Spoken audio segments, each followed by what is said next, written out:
Hey, I'm JD. Welcome to my channel. What do I have here today? I've got a 21 jewel Lancaster Hamilton pocket watch movement. So this watch movement I was working on for quite some time now, and I wrote the gentleman who provided it to me to tell him that I wasn't quite ready to give it back to him. Now the issue here that I had initially was that the watch was running way too slow. And it turned out there were some weights under the timing screws. So there were weighted washers under the timing screws, which was causing the balance to weigh a lot, which would slow that balance down. So I had to speed it up. I removed the weights, and now it's running fairly well. It runs great in the in this position here, which would be the dial down position.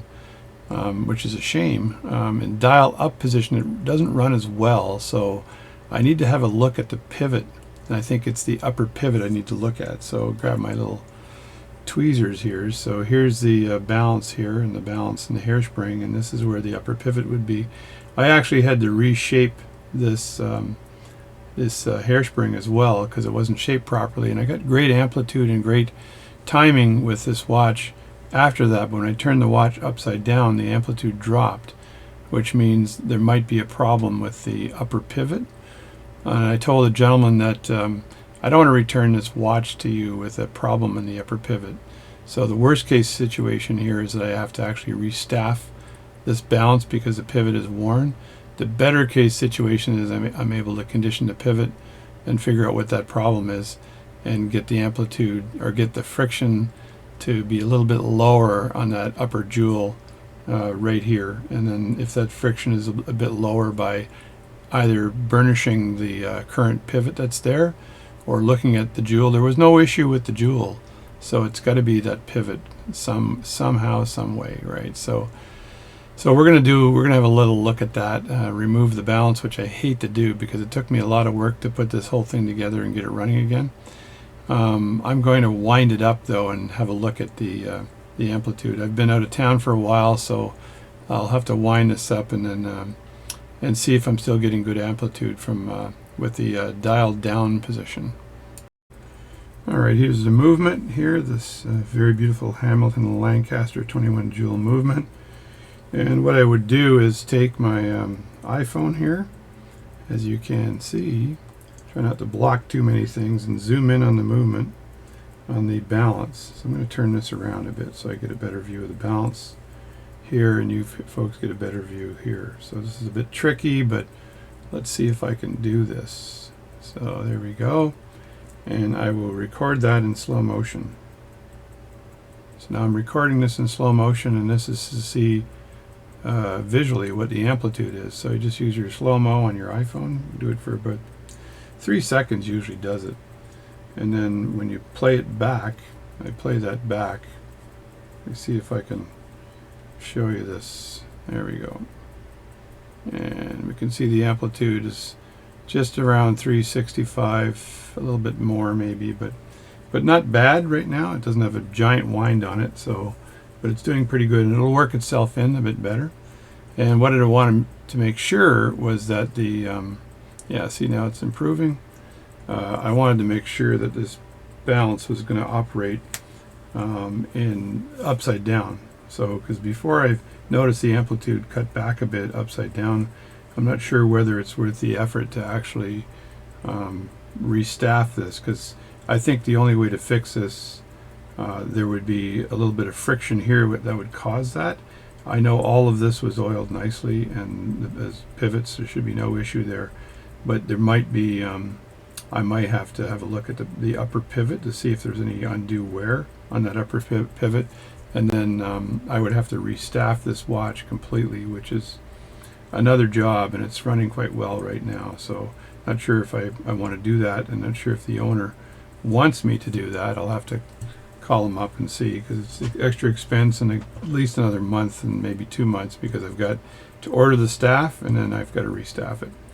And I'm still in summer vacation mode, so that causes things to not happen very fast. So summer go to the cottage on the weekend mode. So I'm going to just turn this around and see what it looks like. So So here's the watch movement upside down, and guess what? It's not too bad. It's still running, beating quite well. Before I thought it was beating a little worse upside down, but it doesn't seem to be doing that. So a little bit of stuttering of the camera here I'm having. I apologize for that. I'm not sure what the processor is doing to me here, but it does work fairly well upside down. I'll have to take a slow motion video of that and see what kind of amplitude I'm getting. Well, I've tested this watch in the upside down or the dial up position, and the amplitude is still pretty good. So I actually don't think it's worth the while to dig back into this watch and replace the balance staff and do all that work again for this old vintage pocket watch. I think this is pretty much where I need to cut back and stop. I've probably got about 12 or 13 hours worth of work on this watch already just to get it going as well as it's going right now. So hopefully the customer is satisfied with the work that I've done, and I think it's pretty reasonable. I'm getting what we call up here in Canada the Tim Horton wages, $2 an hour for maintaining the watch. So anyway, that's going to be it.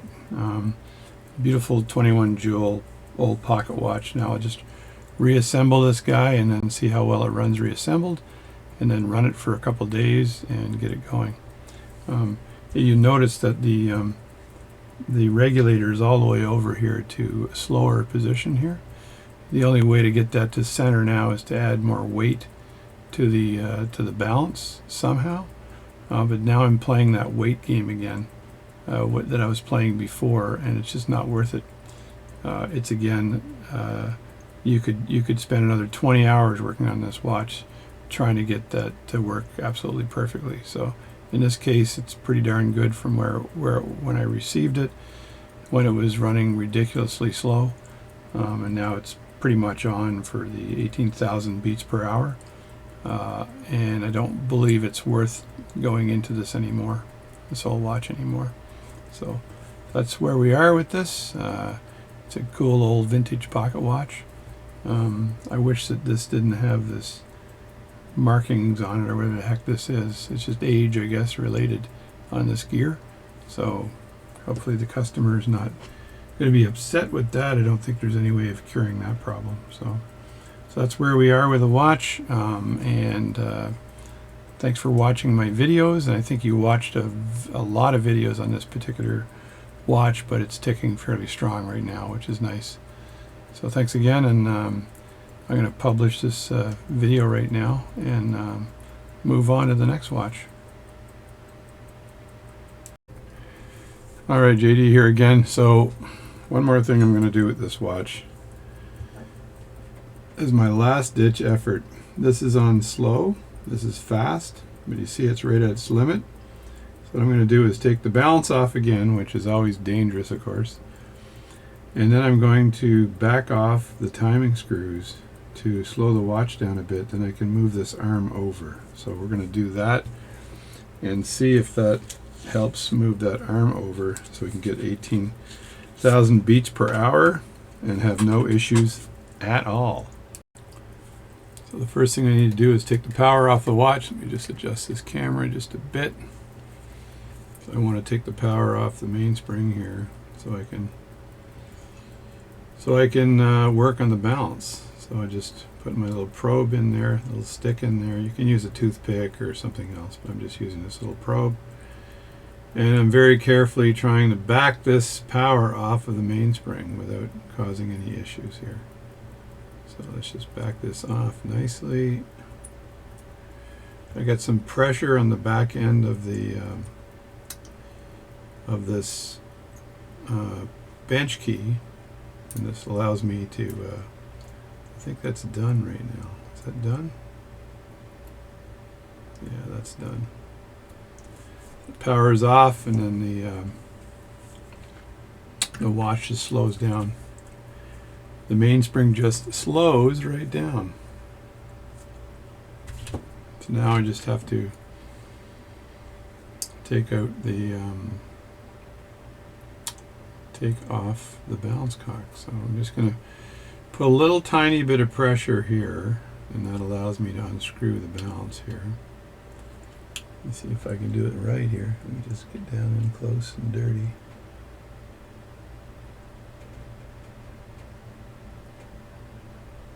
The balance was screwed in nice and tight.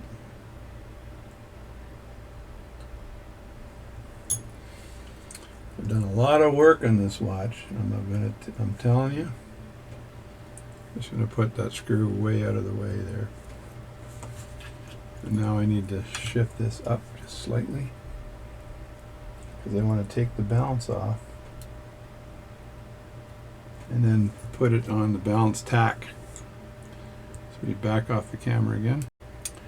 There's the balance here and there's the balance tack. I'm just going to rest it down on that tack and see if that's fine, if that works fine. Usually you can just take the balance here like this and then grab it. Go straight up and then very carefully. I just don't want to disrupt the mainspring or the hairspring here at all. So I think I will get a second pair of tweezers out here. That way I can lift this out carefully. Usually you just tip it sideways.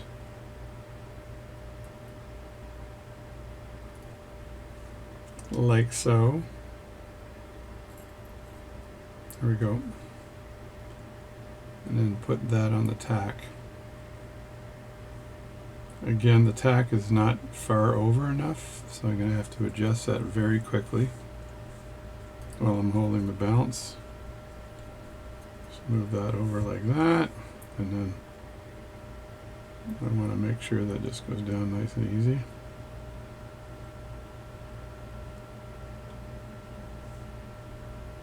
I got to move it out a bit now, like that. Trying to get my hand out of the way so you can see what I'm up to here.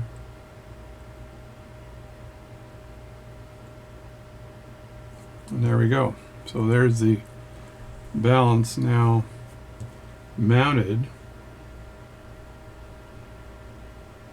And there it is there. So now I can, the timing screws should be here and here on both sides. So I'm going to do a little research and make sure I've got the right timing screws for this watch. So what I'm going to do here is very carefully turn the mean time screws outward and make sure they have still enough grip that I'm not going to have an issue. So I'm going to use this little device to clamp onto the screw.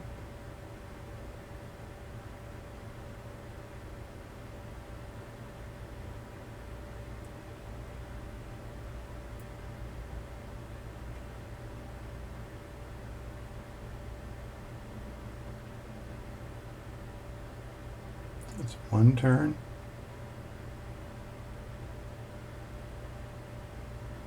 And two turns. So that's all I'm going to do is two turns in that screw. That's one.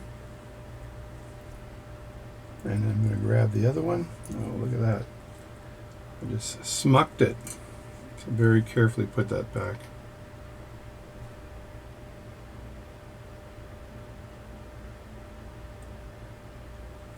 I'd like it to have a solid base. Well, this is, I need to screw this back in at some point, or to stick that back in or glue it back in at some point in time.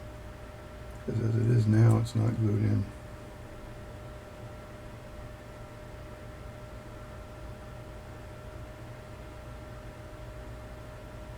So the second, this was the screw I moved outward, and then I moved this outward two turns.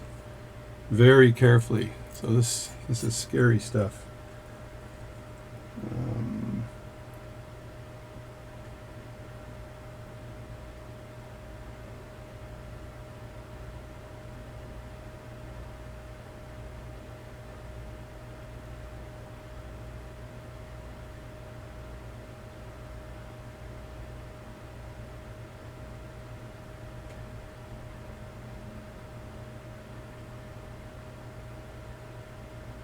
That's one,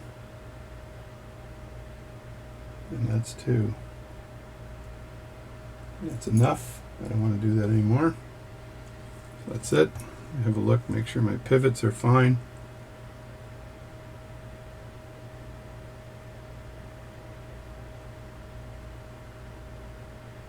I think I'm good there. I'm going to reinstall that in the watch and see if it's made a big difference or any difference. So the first thing I'm going to do is move the, do we need to move the movement? I'll leave it like this, but I want to put a bit of power on the movement here. So I'm going to just put a bit of a wind on the movement. Not much is needed, just a bit. And that's just to make sure the pallet fork turns or accepts the impulse jewel. So I do that, and then I just make sure that the pallet fork is over on the other side like that. And then with any luck, this will go in nice and easy. And I find the thing I have to really make sure of when I take this balance off and put it back in is that I don't have of course, for some reason this little pad is now stuck on the balance, so I gotta just take that off carefully.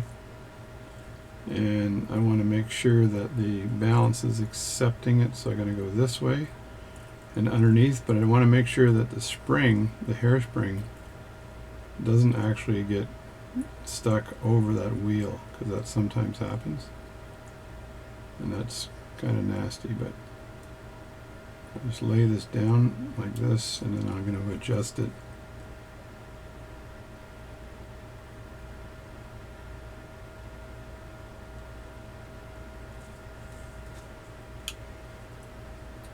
I find that these hairsprings will go over the top of those wheels really easily. I'm not sure why, but they do.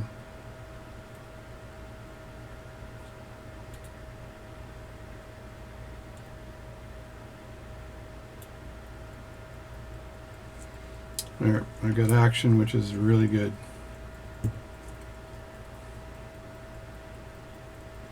And now I'm going to screw down the balance again. I'm going to hold the balance in place with this shtick that I have. I'm holding it super lightly, right? So I don't want to put any pressure on the pivots.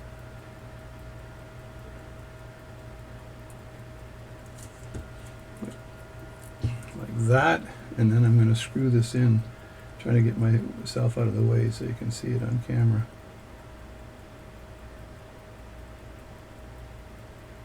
So I'm screwing down the balance right now. Make sure it's free.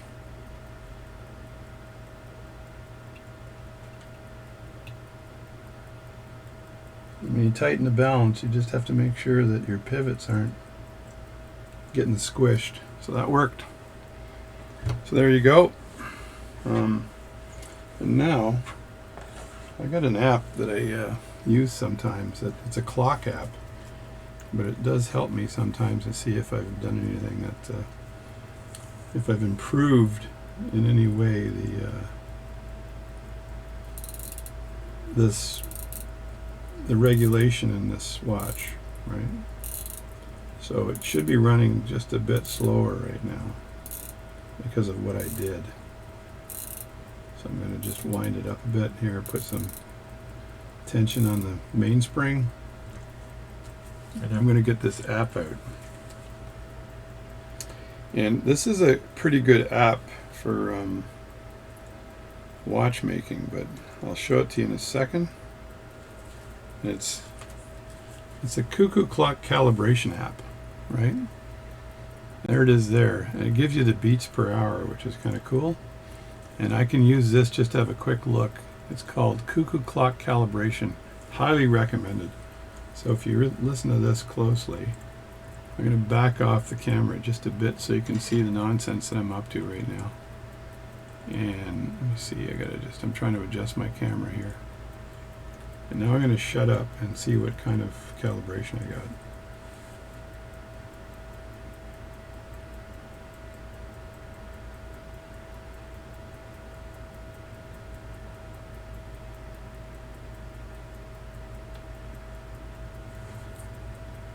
I think I got to bring the line up a bit here.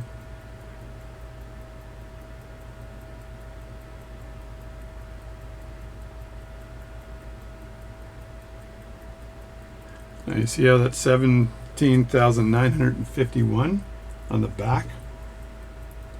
So what I want to do, you can actually lay this down, it'll still listen to it. What I want to do is get that in the year 1800, but I'll put that in the proper watch calibration device after. But what I'm going to do is just speed up the watch just a bit.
So I had it at 17,994. So just look right here.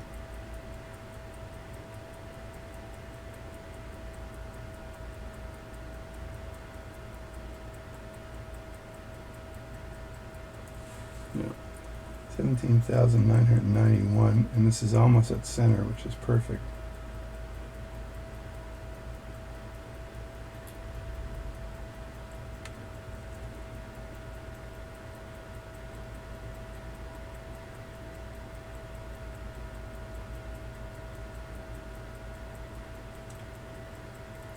$17,996.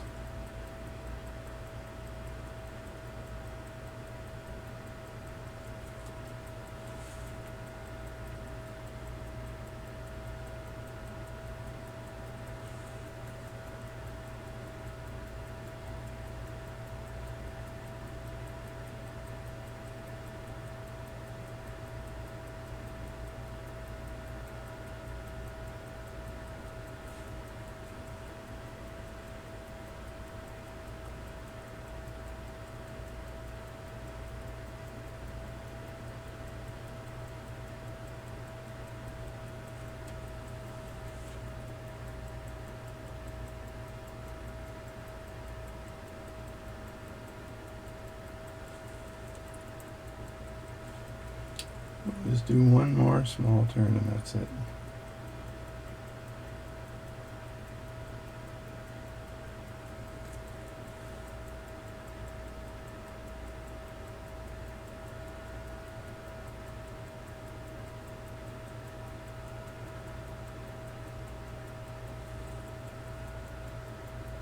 Oh, 17,999. Do I dare do one more?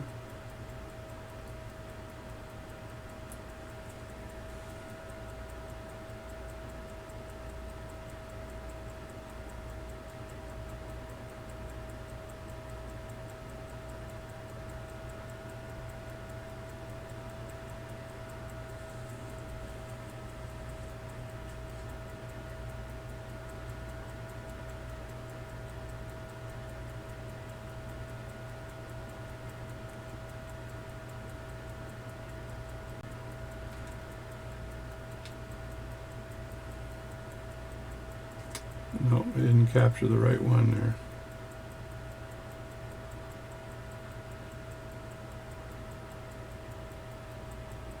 Anyway, it's 18,001 if you're watching down in the corner there. So it's doing quite well. So if I just turn that around so you can see what timing it's got now, right over here.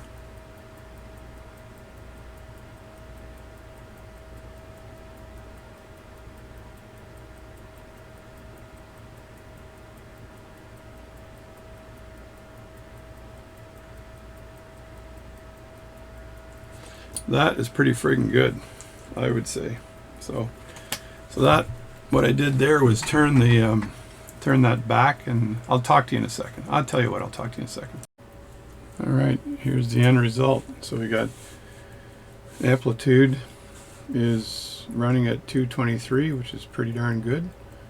The rate is +5 seconds per day, or +3 seconds per day, +2, it's varying here. And the beat error is -71, so it's an under 1 beat error, so it's either minus or plus depending on what side the beat error is on. But it's running at 0.67, which is excellent. So very happy with the amplitude, very happy with the rate. I could adjust that down to 0 seconds per day, but not sure what that'll do with respect to all positions. So that's really respectable. So, and the amplitude is really good. So this is my e-timer software that I'm running here. It's very high end, very expensive, but I'm really pleased. And if you look at the beats down the center, you'll see how well these things are, how lined up these things are. So excellent. So there you go. This is the end of the video. So I decided to, as you saw before, I gave up for a second, then I remembered, you know what, I need to make sure that regulator arm, which is right here, is in the center. I wanted to make sure this was centered. That way when it needs to be regulated again, I'm not running out of real estate on either side of fast or slow. So that's dead center right now, and the way I did that was just taking those timing screws that were at the base of each arm and turning them 2 turns each. So I turned them 2 turns each, which I thought would be sufficient to slow the watch down, because what it's virtually doing is there's a circle, right? And you've got the timing screws on either end, and you're moving the weight of those screws outward, right, which would slow down the watch. It's kind of like if you look at a figure skater. When a figure skater's got their arms out, they're going slow, and then they pull their arms in, they spin fast, and they put their arms back out, they slow down. Same thing on a watch, same physics. So I'm moving those timing screws outward, and that allows you to slow the watch down. So it's kind of a trial to do it, but trial and error to do it, but I nailed it. So I got that dead center, which is really good, and the watch is running really good, and it's got a 221 amplitude, which is actually really good. So I have no problem with that at all. So that's good. So I'll just reassemble the watch and get it ready for delivery. So that's my video today. I've done a lot of work on this watch. I gave the guy a real deal on the price, I think, but a ton of work on this watch to get this running well. And I've made a lot of videos. If you look up the 21 Joule Hamilton videos, you'll see me correcting a lot of things, removing the timing washers that were on that balance. Just doing a lot of work on this watch. So it's a very old watch, and now it's running well. So thanks a lot. Oh, and by the way, this device here is a timing device that's I bought this, somebody e-printed this from China, and then it's connected to my watch escapement analyzer and timer software that you saw a few seconds ago. So that's it. Thanks for watching my videos. Please subscribe to my channel and like it and share it. And I know that you folks out there that are watchmakers enjoy watching me do this stuff. So I will continue. I've got more work to do today and more work to do tomorrow on some really nice watches. So take care, stay healthy, and I'll see you later.